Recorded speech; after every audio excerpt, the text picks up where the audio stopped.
한 선지자가 이스라엘의 아합 왕에게 나아가서 이르되 여호와의 말씀이 내가 이 큰 무리를 보느냐 내가 오늘 그들을 내 손에 넘기리니 너는 내가 여호와인 줄을 알리라 하셨나이다. 아멘. 아합 왕과 이스라엘 백성은 하나님을 떠났습니다. 우상 숭배에 빠져 하나님을 외면했고 악을 행하기를 주저하지 않았습니다. 특별히 아합은 성경에서 이스라엘 왕들 중에 가장 악한 왕으로 불릴 정도로 그 죄악이 컸습니다. 그의 아내 이세벨과 함께 바알과 아세라를 섬기며 선지자들을 죽이고 하나님의 음성에는 전혀 관심을 두지 않았습니다. 그런 아합 그리고 그런 이스라엘이었습니다. 그러나 하나님은 그들을 버리지 않으셨습니다. 아람왕 벤하닷과 그 연합군이 아합을 치러 왔을 때입니다. 회개도 그리고 강구도 없는 아합에게 하나님은 선지자를 보내십니다.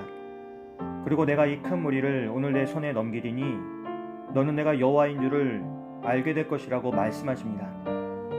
이 말씀은 두 가지 메시지를 담고 있습니다. 하나는 하나님의 주권이고 또 다른 하나는 하나님의 인자하심입니다. 하나님은 아람의 군대를 이스라엘에게 넘기시겠다고 하십니다.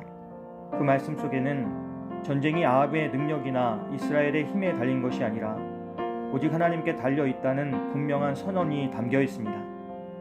이 전쟁은 하나님의 손에 달린 싸움입니다. 아합은 군사적인 준비나 전략이 부족했지만 하나님은 그것과 상관없이 승리를 약속하십니다. 하지만 아합의 반응을 보면 안타깝기 그지없습니다. 그는 하나님의 말씀 앞에 겸손히 엎드리지 않습니다.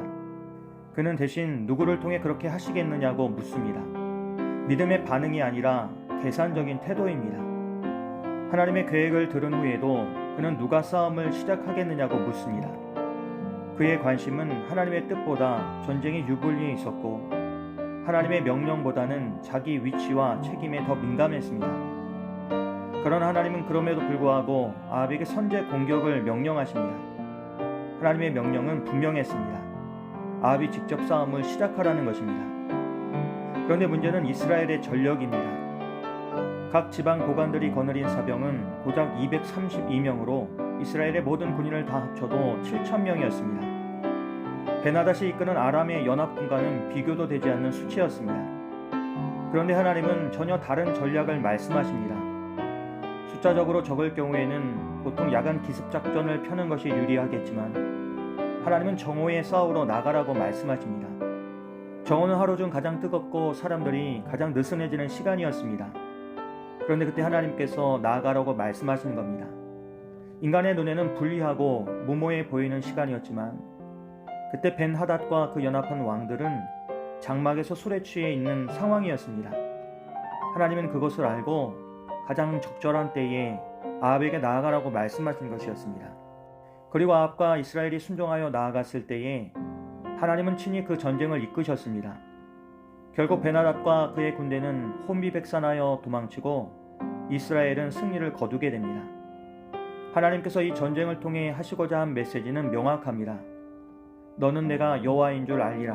바로 이것이었습니다. 하나님은 이스라엘이 다시 하나님께 돌아오기를 원하셨습니다.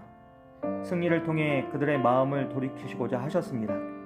하나님은 단지 아람과의 싸움을 승리하게 하려는 것이 아니라 이스라엘과의 관계를 회복하고자 하셨습니다. 그렇게 이 전쟁은 하나님의 사랑의 손짓이었습니다. 우상을 섬기며 타락한 백성에게 다시금 하나님의 이름을 기억하게 하시는 은혜의 전쟁이었습니다. 그러나 안타깝게도 이 승리는 아합의 진정한 회개로 이어지지 않았습니다. 하나님의 은혜를 경험하고도 아합은 마음을 돌이키지 않았습니다. 하나님의 은혜는 누구에게나 주어지지만 그것을 받아들이는 마음이 없다면 그 은혜는 결실을 맺지 못합니다. 우리는 하나님의 손길을 통해 돌이켜야 합니다. 하나님의 승리를 체험했다면 그분께 영광을 돌려야 합니다. 그렇지 않으면 그 은혜는 다음 심판의 근거가 될 뿐입니다. 혹시 지금 우리의 삶에도 이해할 수 없는 싸움과 감당할 수 없는 전쟁이 있습니까? 전력이 부족하고 상황이 불리해 보입니까?